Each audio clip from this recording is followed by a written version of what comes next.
আসসালামু আলাইকুম, কেমন আছেন সবাই? আমার চ্যানেলে যারা নতুন, প্লিজ একটি লাইক আর সাবস্ক্রাইব করে আমার পাশেই থাকবেন। আর যারা পুরনো আছেন তাদেরকে অসংখ্য ধন্যবাদ। চলুন তাহলে গল্পে চলে যাই। এক ছিল জেলে। সে অনেক দিন পর্যন্ত জালে কোনো মাছ পাচ্ছিল না। হঠাৎ সে তার জালে একটি মাছ পেয়ে বসলো। যখনই মাছটাকে ধরতে যাবে তখন সে মাছটি কথা বলল যে, জেলে ভাই প্লিজ তুমি আমার জীবনটাকে ভিক্ষা দাও, আমাকে তুমি মেরো না। জেলে তখন বলল, আমি দীর্ঘদিন পর্যন্ত জালে কোনো মাছ পাই না, আজকে তোমায় পেয়েছি, তোমায় আমি ছেড়ে দেব? আমি বোকা নাকি? তখন মাছটি বলল, প্লিজ আমার জীবনটা ভিক্ষে দাও, বিনিময়ে তুমি যা চাইবে আমি তাই দিব। তখন জেলে বলল, আমি তোমায় ছেড়ে দেই আর তুমি সাগরের অতল জলে হারিয়ে যাও, তাই না? তখন মাছটি বলল, আমাকে তুমি বিশ্বাস করো, এই যে নদীর পাড়ে হিজল গাছটি আছে, এটাই তুমি লাঠি দিয়ে 3টে আঘাত করবে আর আমি পানির উপরে ভেসে উঠব। তখন তোমার প্রয়োজনীয় কথা তুমি আমায় বলবে। একটু অস্থির মন নিয়ে জেলে তার বাড়িতে ফিরে আসলো। সে তার স্ত্রীকে সব খুলে বলল। তার স্ত্রী তো তাকে একদম অনেক বকাঝকা করলো আর বলল, তুমি পাগল নাকি? তুমি এরকম একটা মাছকে ছেড়ে দিয়েছো? তোমার সাথে সংসার বেঁধে আমার জীবনটাই শেষ। এসব কথায় জেলের মন খুব খারাপ হয়ে গেল। সে পরের দিন নদীর পাড়ের সেই হিজল গাছে গিয়ে লাঠি দিয়ে 3টে আঘাত করলো। সাথে সাথে সোনার মাছ পানির উপরে ভেসে উঠল আর বলল, জেলে ভাই তুমি কি চাও আমার কাছে? জেলে বলল, আমার স্ত্রীর হাতে সবসময় একটা ভাঙা ঝাঁপি থাকে, ওটা সে প্রায় রিপেয়ার করে, ওটাকে তুমি একদম ঝকঝকে নতুন করে দাও। সোনার মাছ বলল, আচ্ছা সেই কথা, তুমি তাহলে যাও, গিয়ে দেখবে একদম সোনার মতো নতুন হয়ে গেছে। এভাবে জেলের বউয়ের দিন দিন তার চাহিদা বাড়তে লাগলো। একদিন সে জেলেকে বলল, তোমার সোনার মাছকে গিয়ে বলো, আমাদের চারদিকে যত অভাব আছে সব পূরণ করে একদম রাজার আর রানীর মতো জীবনযাপন করে দিতে আমাদের।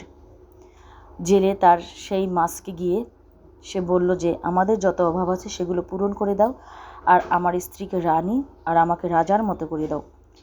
স্বর্ণের মাছ বলল, আচ্ছা সেই কথা, তুমি যাও, তুমি গিয়ে দেখবে তোমার ঘর সংসার একদম রাজার মতো হয়ে গেছে।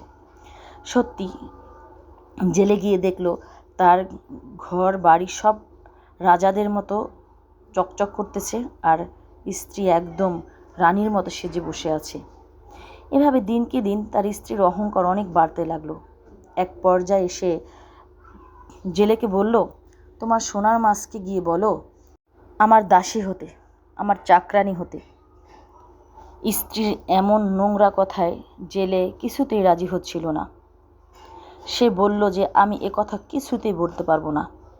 কিন্তু তার স্ত্রীর এমন দুর্ব্যবহারের কারণে সে সোনার মাছকে গিয়ে এ কথা বলতে বাধ্য হলো।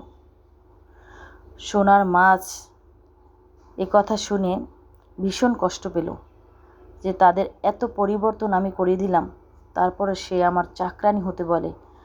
মানুষের এমন আচরণ শুনে স্বর্ণের মাছ তাজ্জব হয়ে গেল। সে জেলেকে বলল, তোমরা তোমাদের পরিবর্তনের কথা না ভেবে তোমরা আমার সাথে এই রকম নোংরা আচরণ করতে পারলে? আচ্ছা ঠিক আছে, যাও, তুমি গিয়ে দেখবে তোমার স্ত্রী রানী হয়ে বসে আছে আর আমি তার চাকরানী। এমন আশ্বাসের কারণে জেলে তার বাড়িতে ফিরে আসলো। এসে দেখলো জেলে যেই আগের জীবনযাপন ছিল, গরিব অবস্থা ছিল, তাদের হাতে যে সে ভাঙা ঝুড়ি, সে আবার সেরকম। জেলের পর ছিঁড়া আর অপরিচ্ছন্ন কাপড় চোপড়, আর জেলের স্ত্রীর পরনে সে আবার সে ছিঁড়া কাপড়। এমন পরিবর্তন জেলের স্ত্রীকে যেমন অবাক করলো, তেমন জেলেকেও। তখন জেলে তার স্ত্রীকে বলল যে, তোমার অতিরিক্ত লোভ আর তোমার বিবেকহীন প্রস্তাবের কারণে আজ আমাদের এই অবস্থা। বরং তুমি আমার সাথে সংসার বেঁধে না, বরং তোমার সাথে আমি সংসার বেঁধে আমার জীবন শেষ। তোমার মতো স্ত্রী যেন কারো জীবনে না আসে। আজ এ পর্যন্তই। আল্লাহ হাফেজ।